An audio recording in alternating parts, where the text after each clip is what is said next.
प्रशांत। नहीं, बिल्कुल आपकी बात सही है। कभी कभी मतलब हम तो उस लेवल की कंट्री है, पॉपुलेशन से लेके इकोनॉमी से लेके हमारा इंफ्रास्ट्रक्चर और हमारा बायलैटरल जो रिलेशंस बाकी कंट्रीज के साथ है, तो ये जवाब तो बनता है। और परिस्थिति इतनी नाजुक है, मतलब जिस तरीके से ये अटैक हुआ है, बाकी कोई और हुआ होता कि कश्मीर के मुद्दे पे वो लोग कुछ बोलते बोलते और कुछ और करते, लेकिन ये इंडिविजुअल हमारे हाउस होल्ड, इंडिविजुअल हमारे नागरिकों, जो पर्यटक है, टूरिस्ट है, उनको मतलब बुला बुला के जो और धर्म पूछ पूछ करके जो किया गया है, अटल बिहारी वाजपेयी और मनमोहन सिंह मैं डेफिनेटली याद करूंगा दोनों को, क्योंकि दोनों का एक अलग तरीके से मिमिक्री होता था। आपको पता होगा कि ये मनमोहन सिंह शांत रहते थे, तो उनके लिए प्रतिपक्ष वाले कुछ और बोलते थे, और वाजपेयी जी का एक सेंटेंस बहुत होता था, ये अच्छी बात नहीं है,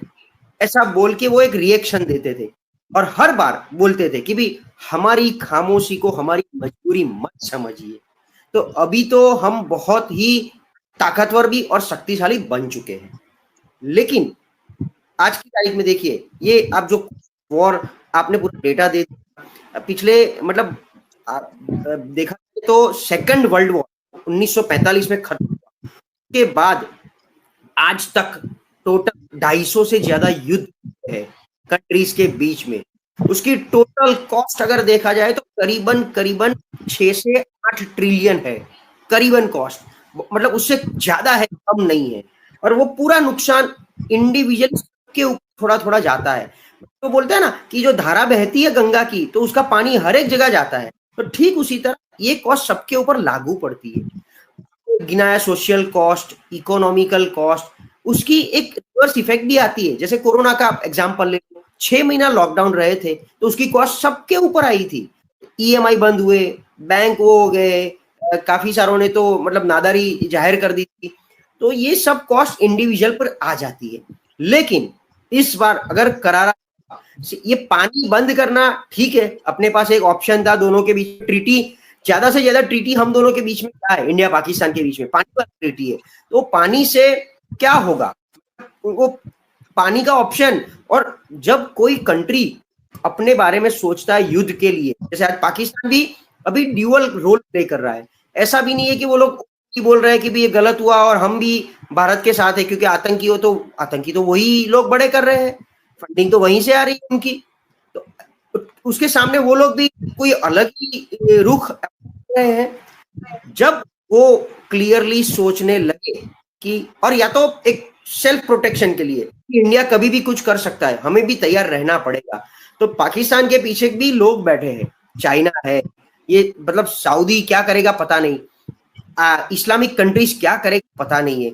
हम सबको पता है, भले दुबई छोटा सा कंट्री है, बट उसके पास जो पैसा है वो करीबन 10 कंट्री का टोटल मिला लो और दुबई का अकेले का रख लो। तो वो सब कैसे उसके पीछे बैठेंगे, कैसे उसके, आज की तारीख में देखो तो यूक्रेन क्या था साहब रशिया के सामने, geographically, population wise, area wise, economy wise कुछ नहीं था, फिर भी यूक्रेन टिका हुआ है। क्या यूक्रेन धराश हो गया? क्या यूक्रेन पूरा रशिया का मैप पर फ्लैग चल गया? नहीं है। मतलब कहीं कहीं बैकएंड सपोर्ट सबको मिल जाता है। तो ठीक उसी तरह पाकिस्तान ने ऑलरेडी शुरू कर, हम नहीं, हमें इस बार जवाब, मैंने क्या बोला, करारा जवाब, क्योंकि ये इंडिविजुअल सिटीजन पे आया है, ट्रूप पे आता है, कहीं मिलिट्री पे आता है, सिविलियन पे आता है, लेकिन इस बार इंडिविजुअल हाउस होल्ड पे आया है, जो उन्होंने मतलब ये खिलौनी हरकत कर ली है। तो उसको किया जाए वो सरकार को सोचना पड़ेगा, या तो फिर ओपनली आतंकी को ओपन, मतलब हमारे पास ताकत भी है, वो शक्ति है, तो उनको ओपनली कहीं से, अभी कहीं तो वीडियो आने लगे तो उनको भी मतलब मार गिराया है, पता नहीं है सच्चा, अपने पास कोई वो नहीं आया है आज तक, फॉर्म न्यूज नहीं है, बट उनको ओपन फोरम में, क्योंकि जितनी बार यूएन में सिक्योरिटी काउंसिल में डिस्कशन हुआ है, यही हुआ कि हम सबको टेररिज्म और एक्सट्रीमिज्म के सामने साथ मिलकर लड़ना है। तो अगर सब लोग इसमें हामी करते हैं, तो ऐसी कंट्रीज को कहीं ना कहीं इकोनॉमिकली ही मारना पड़ेगा, कंट्रीज या ऐसी क्लस्टर को। देखिए हम भी हर बार अच्छा बोलते हैं भाषण में तो कि आतंकी का कोई धर्म नहीं होता है, हर एक मुस्लिम आतंकी नहीं है और हर एक आतंकी मुस्लिम है, ऐसा भी जरूरी नहीं है। तो ये एक नेक्सस, एक कम्युनिटी, इस कम्युनिटी का कुछ भी नाम दिया जैसे टेररिस्ट दिया गया, तो इन लोगों को किस तरीके से सबका मतलब ऐसा नहीं है कि वो सिर्फ इंडिया को ही अफेक्ट कर रहे हैं, वो काफी सारे और कंट्रीज को भी अफेक्ट कर रहे हैं। तो सब कंट्रीज को आगे आना पड़ेगा, इसका कोई मसहरा सलाह या मतलब इंडिया के परिप्रेक्ष्य में, क्योंकि आज इंडिया को नुकसान हो रहा है। हमारी जो ह्यूमन कॉस्ट है, ये जो 25, 26, 28, 30 का जो आंकड़ा आया है, वो ह्यूमन कॉस्ट कोई कॉम्प्रोमाइज कहीं नहीं कर पाना है। तो इसके लिए भारत को अगर करारा जवाब देना है तो पाकिस्तान के साथ एक तो हमारा रिलेशन से भी स्टॉप है, बट आज की तारीख में हमारा काफी सारा एक्सपोर्ट भी पाकिस्तान जाता है, काफी सारी चीजें इंपोर्ट भी होती है। ठीक उसी तरह पानी की बात हो गई। अपने डिफेंस की अगर बात करें तो पाकिस्तान का डिफेंस पूरा यूएस पे डिपेंड है और हमारा पूरा फ्रांस और रशिया पे डिपेंड है। तो वो इंडिया वैसे भी यूएस और रशिया का वॉर ओपन हो जाएगा इसके द्वारा। हमारे पास डिफेंस में इक्विपमेंट बहुत अच्छे हैं, बट पाकिस्तान को भी सपोर्ट मिल रहा है। तो ये वॉर से ऐसे भी हम इकोनॉमिकली अभी जीडीपी डाउन चल रही है हमारी, मतलब डाउन है। हम बोल रहे हैं विकसित भारत का एक सपना देख रहे हैं, हम आज 7वें 5वें नंबर पे ऊपर जाना है, 5 ट्रिलियन पर पहुंचे हैं। लेकिन अगर ये इसमें हम घुसते हैं तो वो आगे जाके ये नंबर घटेगा और हम जो 90 के जो भारत थे, 2000 का जो भारत था, वो एरा में घुस जाएंगे, वो पता भी नहीं चलेगा आपको आजकल में। और ये चुनिंदा लोगों को मारने के लिए, मतलब इसमें तो मेरी समझ के बाहर है।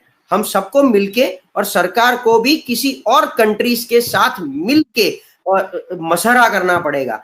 जैसे हम जहाँ जिस सोसाइटी में रहते हैं वहां पड़ोस में भी अगर किसी के साथ झगड़ा होता है तो हम क्या बोलते हैं कि भाई युद्ध या झगड़ा एक समाधान नहीं है, ये एक रास्ता नहीं। ठीक इसी तरह इस एक चुनिंदा जो कम्युनिटी है उसको कैसे सब मिलके, हो सकता है पाकिस्तान खुद भी बाहर आए इसमें, क्योंकि उनको भी अफेक्शन होगा।